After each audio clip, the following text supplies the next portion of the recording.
Well, greetings, everyone. I'm Professor Tamer Çavuşgil. Thank you for joining us today. Another webinar in the International Business Webinar Series offered by Georgia State University Center for International Business Education and Research. That's CIBER. We have been offering these webinars since April 2020. With the onset of COVID, and initially discussions were all about online teaching.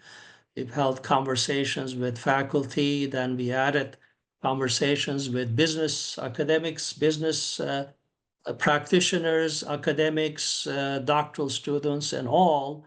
And just because the world is getting back to normal now, we have not stopped because we have a very loyal following who keep coming. And thank you so much for coming back today. And if you're a new participant, welcome back. So as I mentioned, this series is hosted by Georgia State University CIBER and sponsored also by 9 other CIBERs in the United States, Centers of Excellence in International Business. So we appreciate their participation. This webinar will also be recorded and made available to you, just like the almost 100 previous webinars that we have ran. The recordings will be available in just a day or so, and you can view them, share them with your colleagues on our YouTube channel or Georgia State University CIBER website. So a couple of things to mention also. When you exit this webinar, there will be an email with a short questionnaire, 5 short questions about your feedback. And we are definitely most interested in your feedback about future programming, reactions to this particular webinar, as well as others. Everyone except the panelists is muted in this webinar. We encourage comments, questions. Please post them in the Q&A function. And if you like to raise a question for one of our staff members, please use the chat function. So with that, let me get on with today's topic, which is a very interesting topic. In a sense, storytelling and use of storytelling in teaching. Especially after the onset of the pandemic, we find our students a little bit distracted and alienated, perhaps to some extent. And it's been a challenge to connect with them, engage them in the classroom, especially, even when you have them face-to-face context. So storytelling is one pedagogical approach, I think, that works well to connect and to draw the students into the discussion. And today we have a master, I think, who has used this pedagogical tool to advantage. So I'd like to welcome our guest panelist today, Dr. Fiona Moore. I'll say a couple of things. I can say a lot, but in the interest of time, I'll keep it brief. I guess the best way to describe Fiona, you as an accomplished academic, accomplished writer, and accomplished teacher. You have studied business anthropology. You got your degree from the University of Oxford in 2022. Worked on ethnic identity among German expatriate bankers in the City of London, a very interesting topic. And you published the results in a monograph called Transnational Business Cultures in 2003. You're currently a professor of business anthropology at Royal Holloway University in London. And you've been studying gender and ethnic identity issues. Certainly, your research and your writing includes globalization, nationalism, networking, and how people deal with the change in working world. All very, very interesting. You've done many interesting studies. One that carried my attention was this work that can be described you described it as holistic ethnography, basically using the participant observation as a research methodology, looking at experiences and perspectives of multiple groups within a social setting and developing narratives around it, gathering perspectives on that social unit. A very interesting work. You're currently involved in a longitudinal multi-sided study of how Taiwanese and ethnic Taiwanese professionals construct and use transnational social networks with research sites in Taipei, London, and Toronto. And with this research, as far as I understand, you're trying to understand how business people of Taiwanese origin in these three countries use their ethnic identities to construct professional networks both locally and across national borders.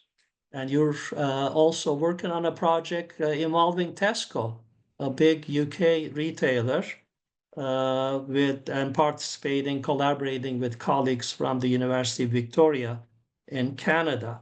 And I guess among many publications, I think most of us are familiar with your book, 2022 book, Management Lessons from Game of Thrones, Organization Theory and Strategy in Westeros. I understand Westeros is a fictional continent, but then you use, I think, very interestingly, science fiction and various series such as Game of Thrones to advantage there. In particular, you study leadership personalities and leadership types.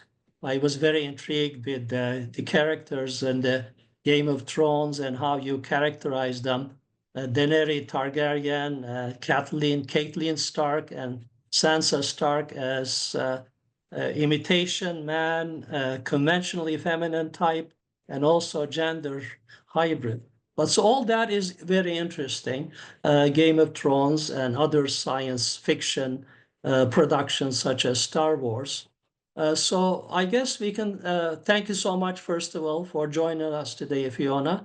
Really looking forward to this conversation, which will be very interesting for all of our participants today.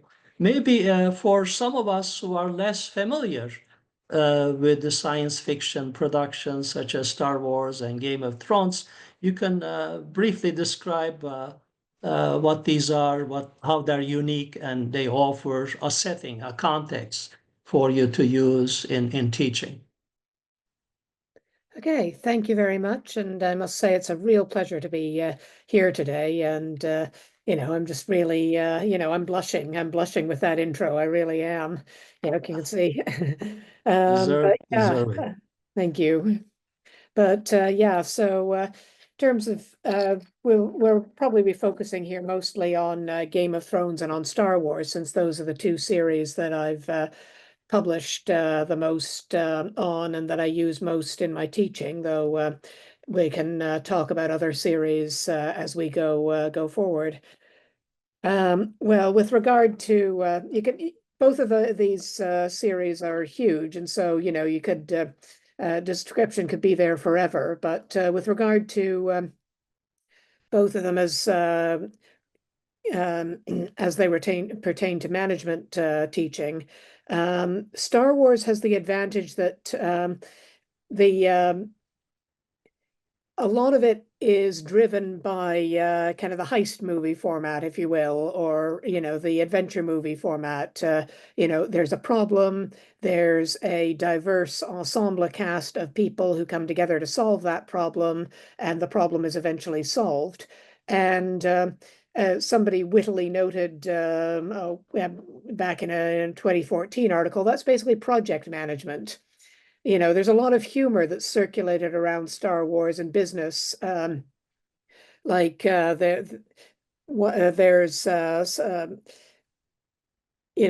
people doing articles that are like, just describing the arguments between about the construction workers union that's building the Death Star and their employers, for instance. And so, when you actually start to think about these things from an organizational perspective, you can start to see the parallels with what we do here and now. And similarly, with Game of Thrones. I mean, Game of Thrones, Star Wars, to sort of be a bit more general, is well, it's sort of it's sort of science fiction. It's set in the far future, well, no, it's set in the far past actually, but in a spacefaring civilization with spaceships and laser guns and planet destroying weaponry and things and aliens. So yeah, though it does include fantasy elements or elements that are more familiar from fantasy. Though I think one of the interesting things about the series, and we can talk about that if you like, is the fact that it sort of straddles boundaries a little. Is the Force magical or is it scientific? The Force, again, for those not familiar with it, being the concept in Star Wars that there is kind of a mystical force that holds things in the universe together, and there are people within the universe, including but not limited to the Jedi Knights, who can manipulate, see, and feel, and therefore manipulate this force. And this is, where they get their supposedly magical powers. Now, on the other side of it, you have Game of Thrones, which is a little bit the other way. That's more firmly in what we would think of as the heroic fantasy realm. It's a sort of medieval-ish continent. They said Westeros is its name. There's another one called Essos, just to show you where they're getting their sources from. They roots the roots are historical. The series is based in a set of 7 so far novels by George R. R. Martin and assorted other spin-offs. He's got a series of novellas for young people and also a history book, which is currently forming the basis of the series House of the Dragon. Anyway, somebody got the rather good idea of adapting this into a TV series. And as I said, it's sort of the opposite in that although it's a setting that could have magic and it has creatures like dragons and so forth, and yet it's also at the same time a lot of what drives it is just purely scientific. The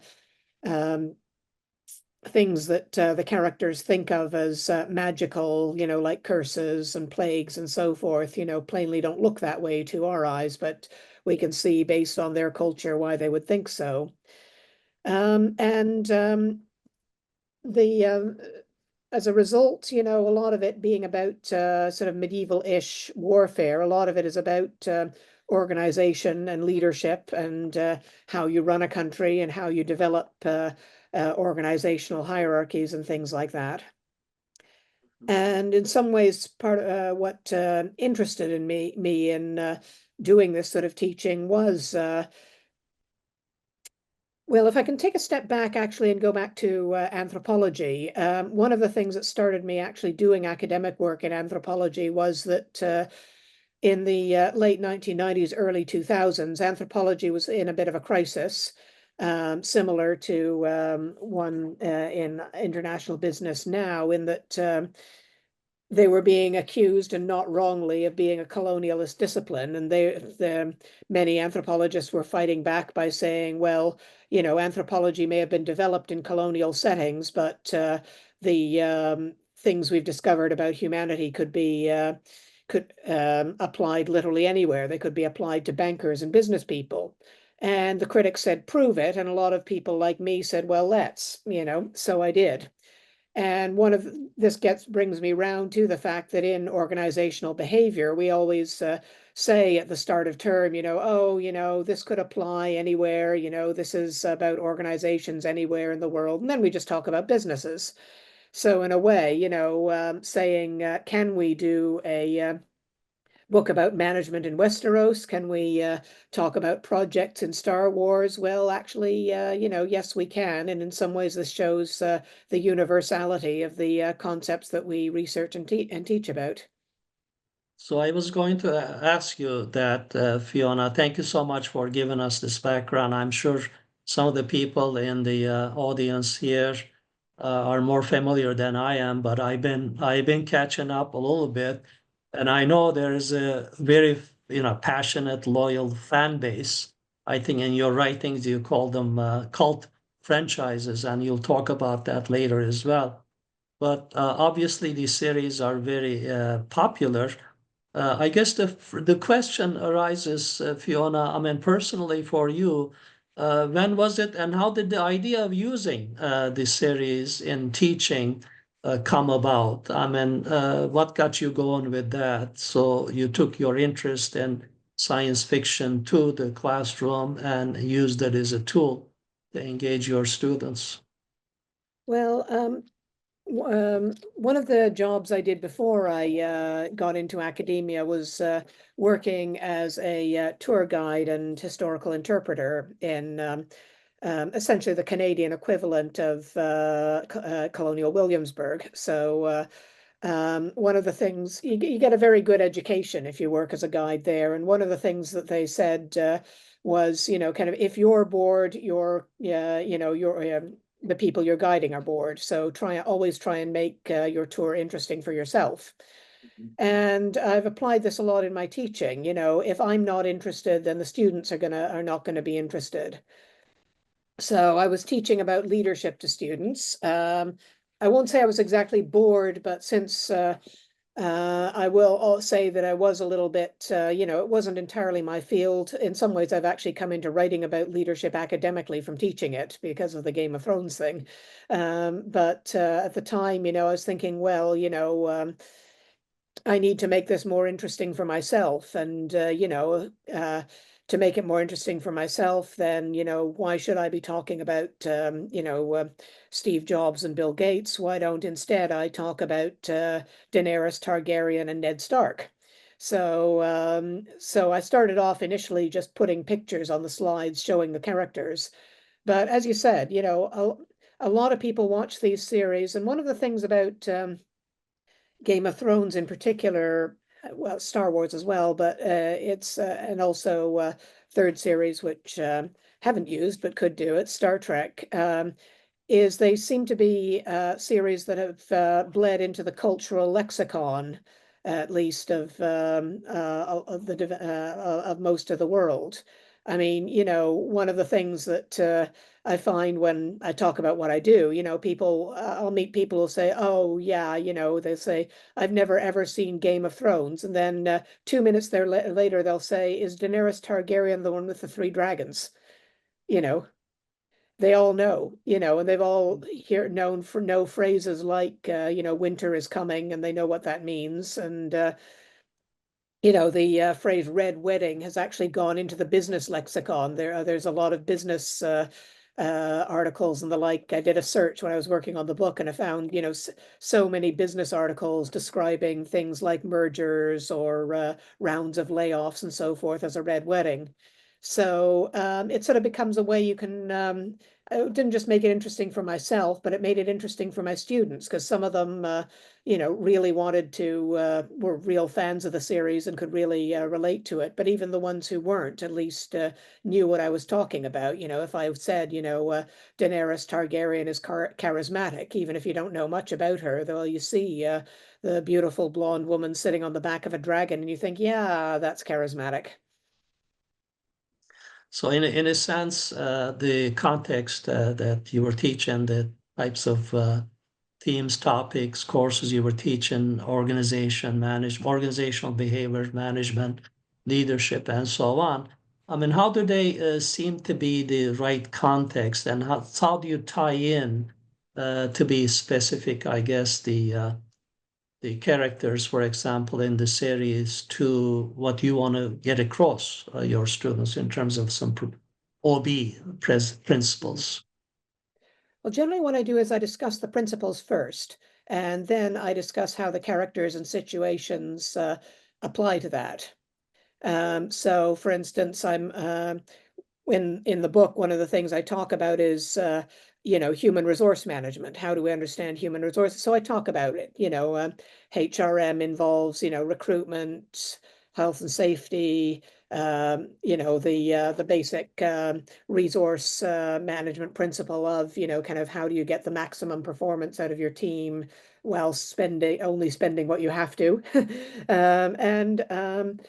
Then I took these principles and I said, well, let's think about this in the context of the Night's Watch, the brave, bold men in their black furs and armor who guard the wall from the hordes of the undead. And I'm like, recruitment, how does the Night's Watch recruit? Well, they largely recruit from prisons, or also from the younger sons and bastard sons of the nobility who who are a bit surplus to requirements, and the family wants them safely out of the way so they're not challenging anyone's claim to inherit. But that gives you a skill set that the Night's Watch need. If you are forming an army to guard against zombies, then you need people who are a bit criminal. You also need people who know how to fight with swords. You need people who are willing to be creative, and also people who maybe, whose loyalties are maybe not as specific as, say, a noble house. And I talk about resourcing. We see this in the series. How do they feed them? What do they feed them with? At one point, we encounter a farm which is run by pensioned off veterans of the Night's Watch. If you survive long enough, they give you essentially a retirement package in the form of a farm you can farm, but you're farming it on behalf of the Night's Watch. And so, people come to me. People who know things about management have come to me and said, I never thought about that. I think about, recruitment and payroll and retention and benefits, but I never really thought that, yes, that's exactly the same thing that we see the Night's Watch doing in the series.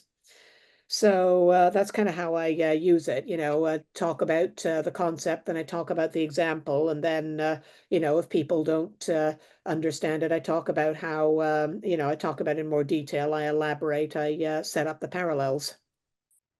So, in a sense, establishing connections, right, between what your students may have been already exposed to in terms of science fiction content, whatever the series or movies that we're talking about, and principles that you would like to get across.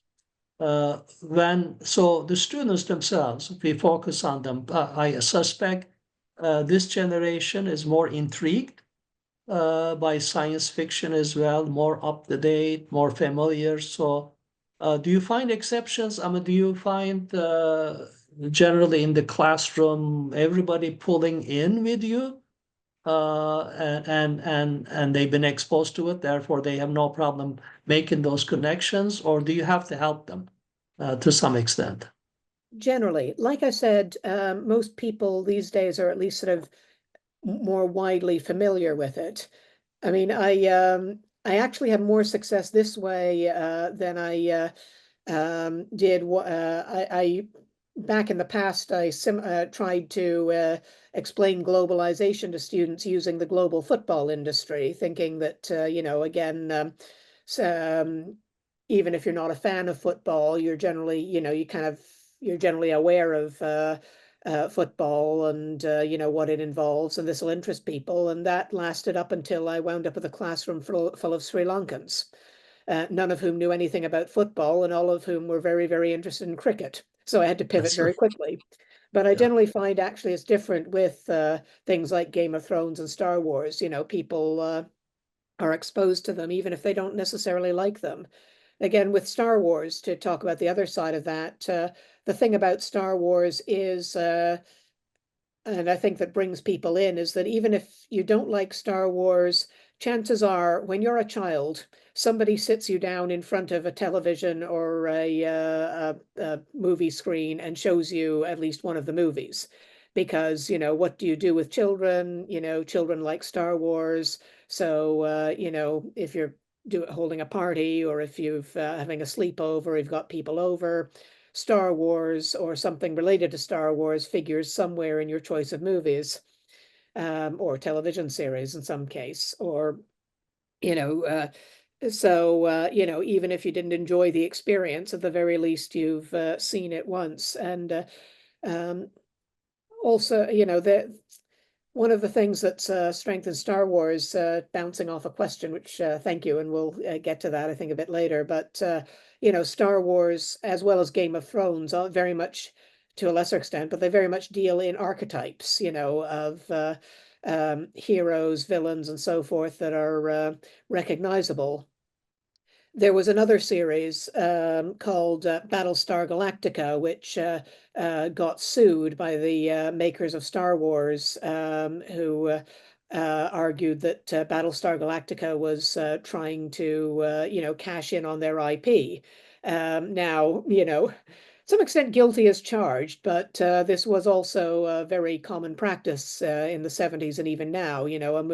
A vampire movie is popular and you get a half dozen TV series starring vampires, And in this case, in this case, it did go to a court, and the Battlestar Galactica side got in a science fiction writer who argued very convincingly that these were all archetypes, that you could not say, kind of these series are too similar because there is an introspective and spiritual hero with a wisecracking, womanizing sidekick, who loves a princess. You can't say, if you want to say that's copied, then you're going to have to go back to Sumerian mythology and say that, get yourself sued by the Epic of Gilgamesh, So, these ideas go beyond their series and I think into the culture. Excellent. In a sense, Fiona, these cultural productions, science fiction types, are unique in the sense that they build a very loyal, very committed, very passionate following. Their fan bases are almost fanatic, you can say. So, as a business anthropologist, I mean, how would you explain the popularity? And then also, I guess, bringing this back to management studies and using them in the classroom and outside the classroom as well, because you've done a lot of work along those lines as well, your blogs and convention talks and all that. Thank you. Yes, and said if anybody wants to visit my blog, they'll find a lot of supplementary material relating to this what we're talking about today. But yeah, in terms of the loyalty and where does it come from? What's inspire? A lot of I think it's a complicated question. Some of it is because we often encounter these series when we're young. They speak to us, but I think also because these things do speak to us. People need myths and legends that explain or contextualize or that they can use to understand things going on around themselves. And I think it's kind of interesting that science fiction starts to come in, as society becomes, well, more scientific, more rational, and so you can, you look at medieval mythology or Roman mythology, and you can say, well, here are some stories that speak to them. What speaks to us? We might not, for instance, believe in take a Russian myth. There's a Russian myth about a heroic prince who sort of, achieves his ends with the aid of a magical talking wolf.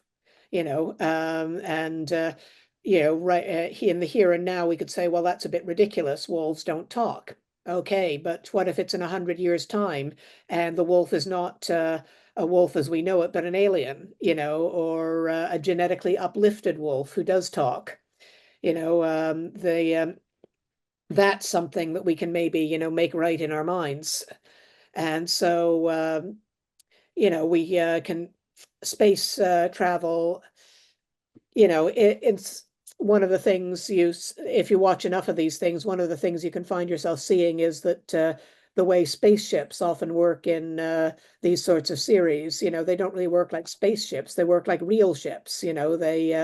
They all meet each other the right way up. They travel to planets. It's almost like 18th century sailing ships, and yet, you know, absolutely. We might not believe the legends of the 18th century with people getting bogged down in Sargasso seas or encountering strange undead pirates. But again, if we make it science fiction, set it in the future, and add a scientific explanation for the pirates or the sea, then, we can accept this. And again, these stories do help people understand things. One of the reasons why I wrote the paper on female leadership and why I'm understanding it is that I hear people talk about Game of Thrones that way, especially women leaders, which is one of the things I'm looking at in my Taiwanese research at the moment. But people will say, well, I was inspired, by Daenerys, or, kind of I see myself very much as a sort of a family person. So seeing women like Cersei and Caitlin who draw very much on the strength of their family, that's me. There can be a flip side. I have occasionally, when I've published on venues that allow commenting, like The Conversation, I've occasionally had to argue with dedicated fans of the series who differ slightly in their interpretation to mine. But I'm happy to debate people, and I've got the knowledge at my fingertips. And so long as people keep it polite and civil, then I will happily argue about whether or not the Battle of Winterfell is a total failure or not. Very interesting, indeed, Fiona. Certainly, I can see that science fiction feeds into people's imaginations. It cultivates imagination, and it's an enjoyable experience, I think, for most people. Like you're explaining, I mean, they like to find themselves even this imaginary world, and then connected to the real world as well. Now, so speaking of real world, we have these so-called learning objectives, right? That every class, every course that we teach must meet. Certainly, somebody in the organization, the business school, tells us, these are the requirements. You need to make them explicit upfront and make sure you cover them, you address them in the course of the term or the semester. So the connection, how do you connect the, the discussion in the classroom to achieving these learning objectives and addressing the topics that you need to address?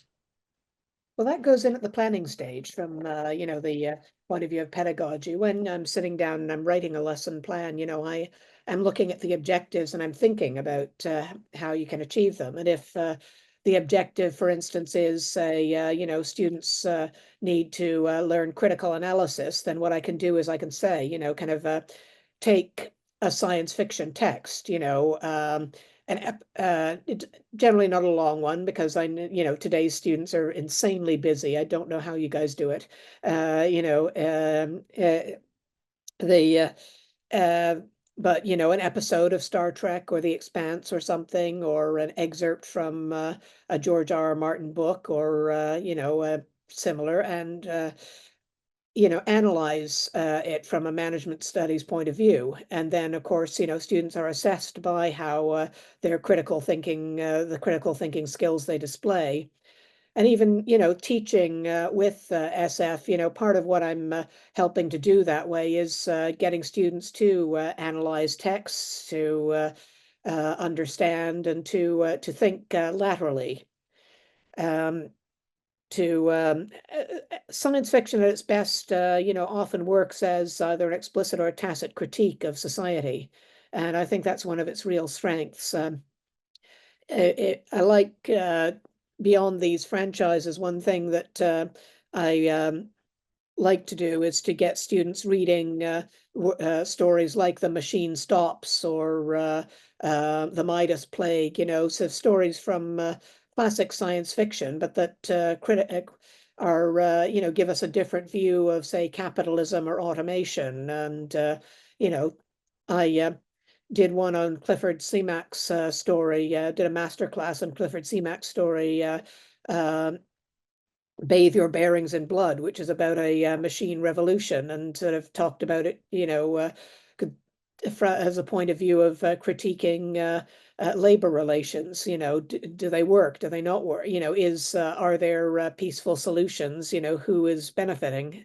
So, you can use, we have learning objectives, but we need to have learning objectives. People need to learn. It isn't just you don't, even if you're in a literature class, you're not just going in there to read the book for fun. You're going in there to read the book to learn from it and build up your skills. And so you look at what needs to be taught, and you think about how the texts can help students achieve that.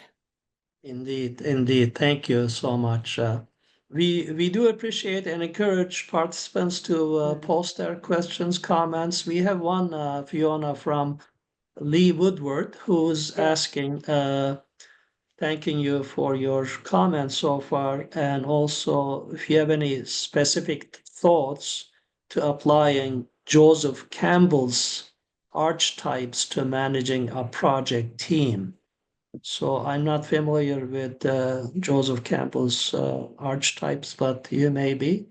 Yeah. Okay. Yeah. Thank you. I'd never actually thought of it that way, but that would actually be a fantastic thing to do.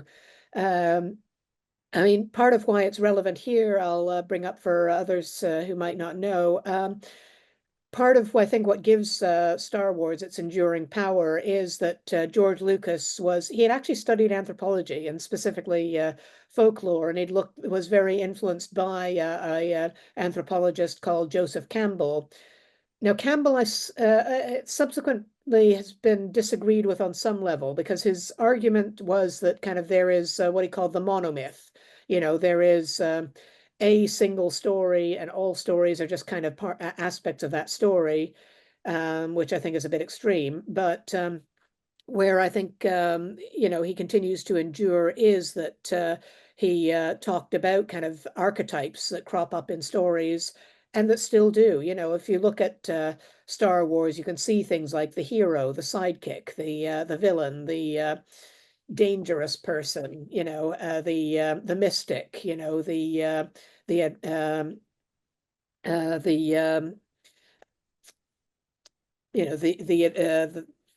the political leader, and you can see these, you could take that same set of archetypes and look at it in a very different series, like say Blake Seven, a sort of a Robin Hood in space series for those who haven't heard of it. And you've also got, a leader, an antagonist, a villain, a telepath, who's a bit mystical, And so yeah, I think if you sat down and looked at project teams, you would see these sorts of character types coming up. And so possibly one way to encourage people on a project team to develop would be to get them reading Campbell or summaries of Campbell and think about, who they most see themselves as like. Or perhaps, if you're organizing your team, think to yourself, kind of well, okay, but if I have two people who are sort of more similar in function, then, am I just duplicating effort? So I think, yeah, that's a very good question, but I think it's one that sparks a lot of interesting points. Thank you. Yeah, Thank I you, can see a Fiona. few more questions in the Q&A. Shall we go to a Q&A or? Let's see if I see them. I'll bring them up. Certainly.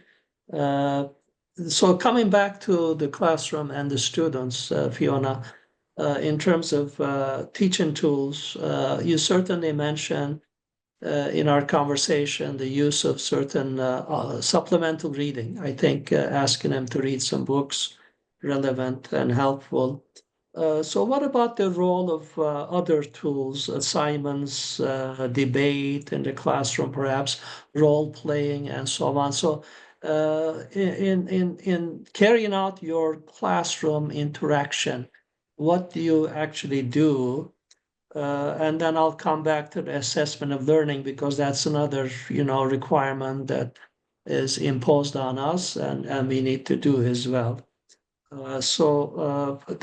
In practical tools and tips that you can offer and resources to faculty who are interested in utilize in science fiction or other cultural productions to engage our students, to establish these connections with our contemporary audience? Well, thank you. Yeah,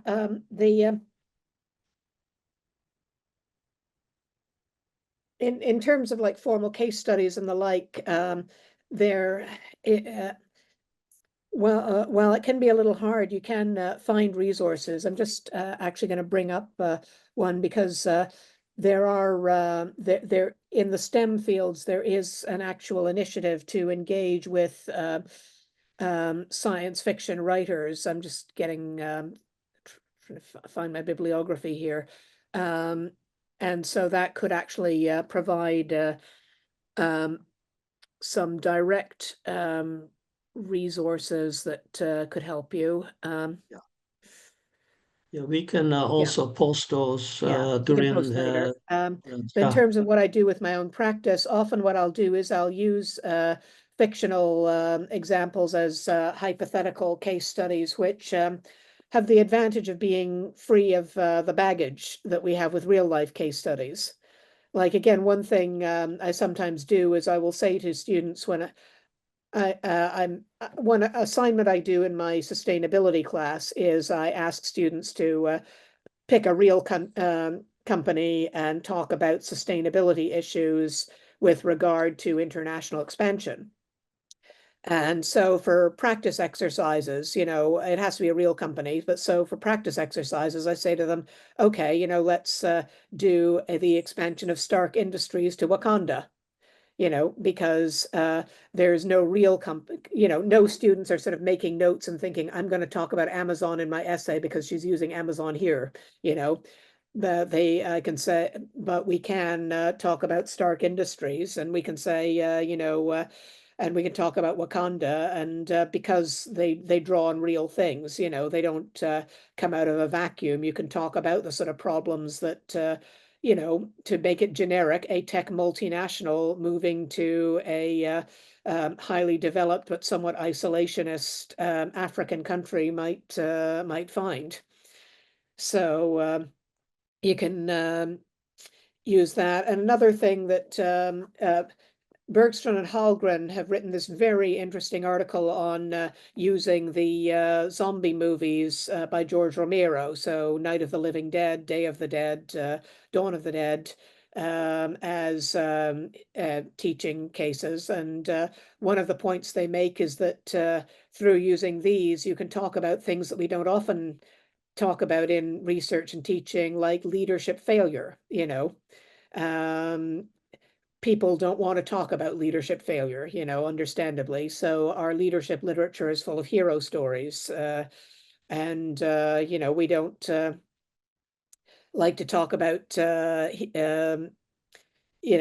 companies failing. So, again, hero stories, but, you could take a fictional story and use it to talk about companies failing.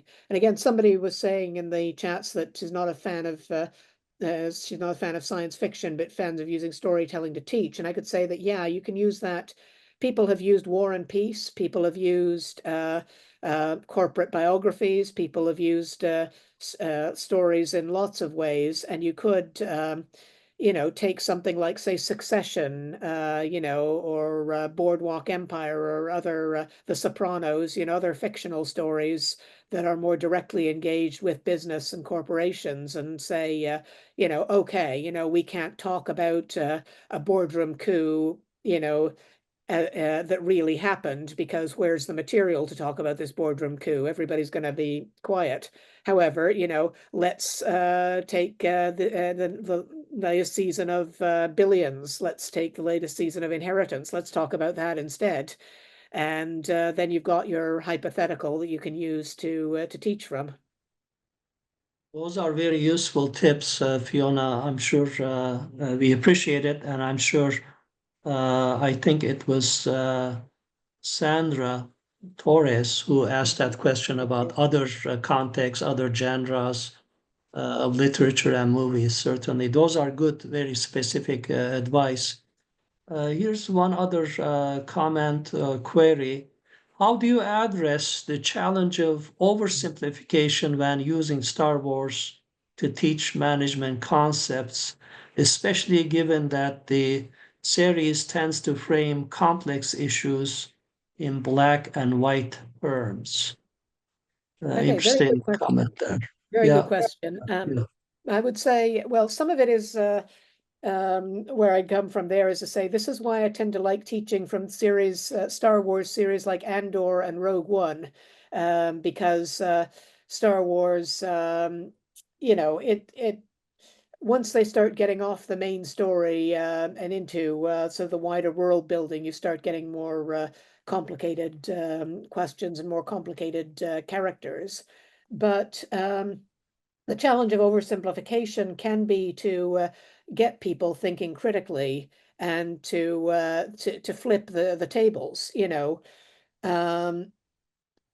People, for instance, yeah, one of the things I did with Rogue One was about partway through, I flipped the tables and said, okay, let's, we've been talking about the heroes and their story, let's turn it around and look at the villains, the storyline involving Grand Moff Tarkin and, uh, oh God, his name will come back to me.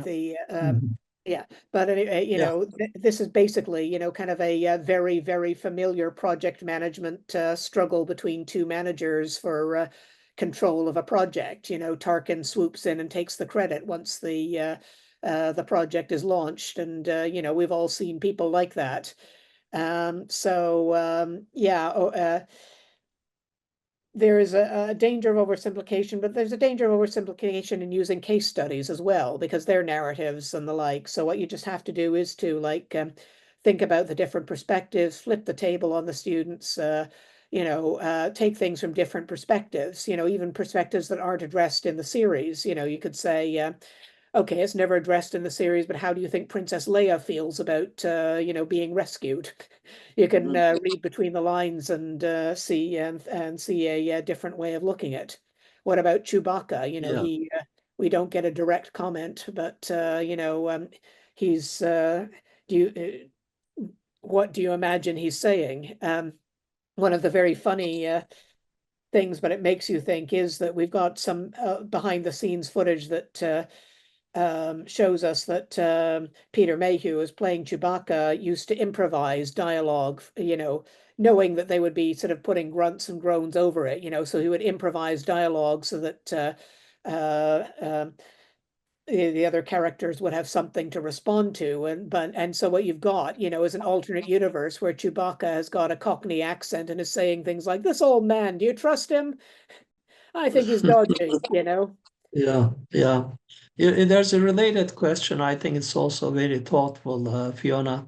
Given the authoritarian and hero-centric leadership styles in Star Wars, how do you address the risk that students may misinterpret or glamorize these approaches? Well, you always have to run that risk, whatever you're teaching, whatever you do, people are human beings, everybody's got different interpretations, and, two people could see the same story and come away with two different approaches. But one way to address it is to show, to compare and contrast with other things, like um, The Expanse, for instance, is also a space opera, but it's one that is not very hero-centric. They're continually undercutting hero-related narratives, and the protagonist is part of a collective, that anytime the hero, the guy who starts off as our main protagonist often goes and starts off by doing sort of things that are familiar from things like Star Wars. He goes off on his own and does a heroic thing, and then he finds that the rest of the collective say that was not okay, that was not good. We do not want you doing these things. And this is kind of a counter to that sort of heroic narrative. And you can take that and say, is the Star Wars approach always the best way of doing things? Or, as I said, even within Star Wars itself, you can look at narratives that are less about the heroes, less about success and failure, and less or that question the black and white aspects of it. George Lucas himself maintains that the hero of the series is Anakin. You can throw that to students and say, what do you think of that then? And see what sort of responses you get. Yeah, I mean, it certainly sets up a good conversation debate in the classroom, pro and con, what you like most about this leadership style, what you don't like, and so on. So it provides a good context, I think, for discussion in the classroom as well. There's a project management related question from Simon Neri. Fiona, kindly address the effects of intelligent connectivity, that is AI, Internet Yes. of Things, in the growing field of project management. And we did talk, I mean, in the blurb we sent out, we talked about the Gantt chart. So maybe Yeah. you can relate that to and maybe bring up your Gantt chart as well. I have Yeah, to bring up the Gantt chart. See, this yeah, was, yeah. yeah. So here we go. Yeah, so this is me. I worked this up to show students how the sort of simple project management tools and structures that we use can be applied to Star Wars or anything else involving a project. Looking at you see the different tasks that people have to do: personnel acquisition, document acquisition, piloting, creating mayhem, and negotiating. And look at who does what through the series. Here's our characters and groups broken down there. And then here's the stages of the story. Who is involved in rescuing Jin and what are they doing? Just the scene where K2SO4 breaks into a prison transport, grabs her, and says, "You are being rescued. Do not attempt to escape." So that's him doing the rescuing and or doing the piloting. Meanwhile, behind the scenes, implicitly, we've got Mon Mothma, arranging all of this, and the Rebel Alliance deciding that they need her. So you can see how all that plays out. AI, though, and the use of AI in project management, I mean, that is, this is AI are fantastic from the point of view of science fiction writers and using science fiction in the classroom. And what you can do is you can think about the equivalent tools that are being used in Star Wars. They have droids, they have computers, they have systems like that, and these are not always friendly. So you could say to yourself, well, what's the analogous thing to using AI? Well, what about K2SO? A droid who is therefore programmed a certain way, but he doesn't always obey his programming, and that's what you get when your AI gives you an unexpected result, or you're and it's one of the things you have to factor in. I say to students, okay, AI is AI, but if you're using it for recruitment, you have to really take a hard look and say, is it replicating biases, or maybe working from data sets that give you an answer like you didn't plan. So, and that's similar to how people in Star Wars, have to think about their droids. Is K2 going to do what you want him to, or is he just sort of going to wander off, or maybe tell the other people what you're doing when you don't want him to? So you can start you can from the starting point like Star Wars, you can go in a lot of very interesting ways. Excellent. Fiona, in the limited time we have left, maybe we can wrap up with, I'll for stop the the share. faculty interested in utilizing these techniques and approaches and the cultural productions in the classroom for their own teaching. How do they get started? What tips, suggestions would you recommend? Because you've been doing this for many years, and I know you talk to a lot of and you mentor a lot of young faculty as well. And then Yes. before we wrap up, I guess there's one more issue that one of our participants brought up: the diversity in the classroom these days Mhm. and the sensitivity that we need to all display. And I know you work a lot with gender identity, gender issues, equity issues, and so on. So those are very relevant today. So that's that's the second question, I guess. Okay, so try to address them both because yeah, time is Yeah, limited. I'm sorry. yeah, Yeah, I'm yeah. sorry about that. I will, if I'm at Dr. Fiona Moore, all one word, DrFionaMoore on pretty much all social media. So if you do have follow-up questions or things like that, flag me down somewhere and I'll answer as soon as I see it. Um, but yeah, the first question, I would say, start with what you like, said this started as an exercise in making the teaching fun for myself. So, maybe you don't like science fiction, but maybe you like Regency romance. Why not start thinking about your favorite Regency romance authors and films and series and think about how you could use them in the classroom? Or you don't like fiction at all, but take a look at the case studies you choose. Think about how those are stories, and tell them like stories. I don't just use science fiction in the classroom, but when I'm using real world case studies, I'm often thinking about, the narratives that we get. You can see things like hubris and nemesis, or the hero's journey, or things like that in the narratives that people tell about corporations. So start thinking about that. Think about where you already use stories, and think about what stories you'd like to tell to students. In terms of the cultural diversity question, well, some of it is helped by the fact that, yeah, if we get back to archetypes and monomyths, a lot of this is recognizable everywhere, and in a lot of different contexts.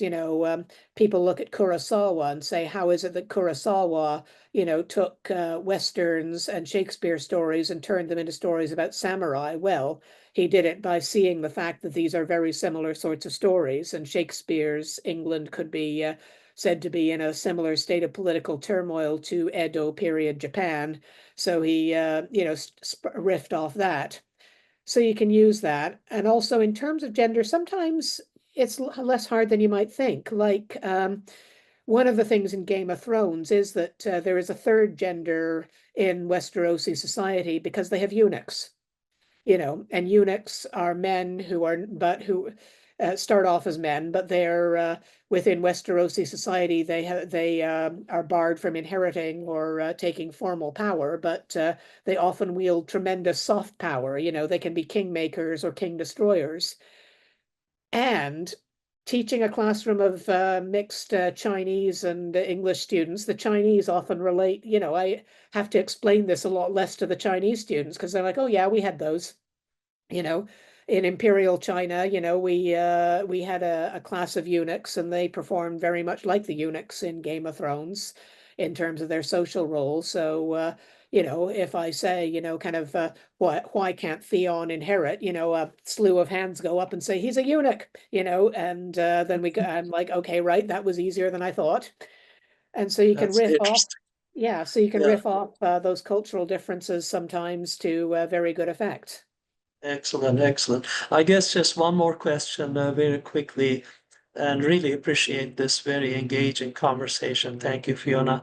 Assessment of learning. I mean, so Yeah. Kathleen Munns, one of our participants, is querying about that. How do you go about conducting assessment of learning in your own teaching?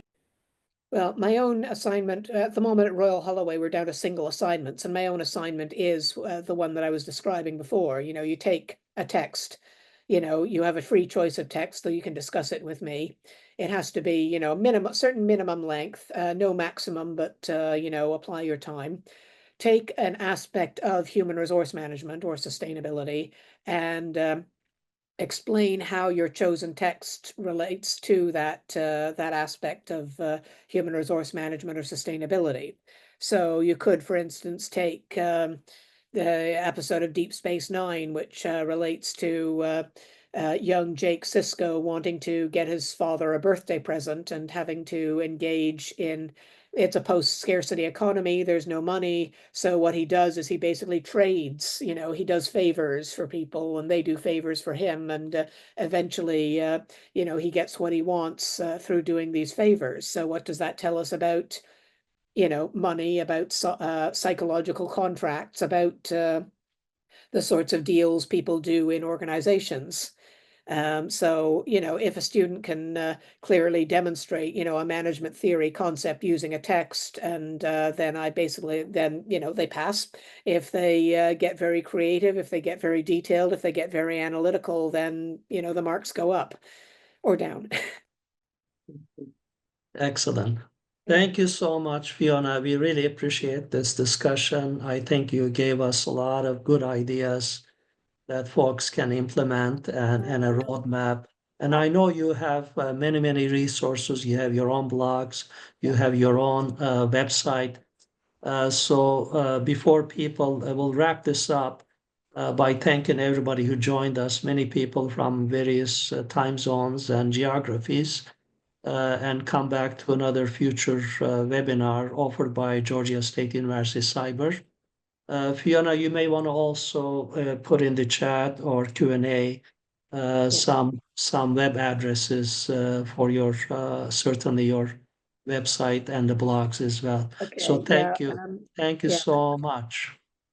The tech people have been brilliantly putting links to my website and my LinkedIn. I'm just adding a link Excellent. to my blog because Oh, that's where yes, a lot of they findings have. are. I But see yeah, that now. I yeah, see that they yeah, are. So yeah. we appreciate all the help we get from our Georgia State University cyber team as well. Michael, Jamaica, and Paula, thank you for your help. Fiona, we look forward to another conversation in the near future. Yeah. Thank you so much for I hope joining so. Yeah. us from your time zone. Have a Thank great you. afternoon. Thank you.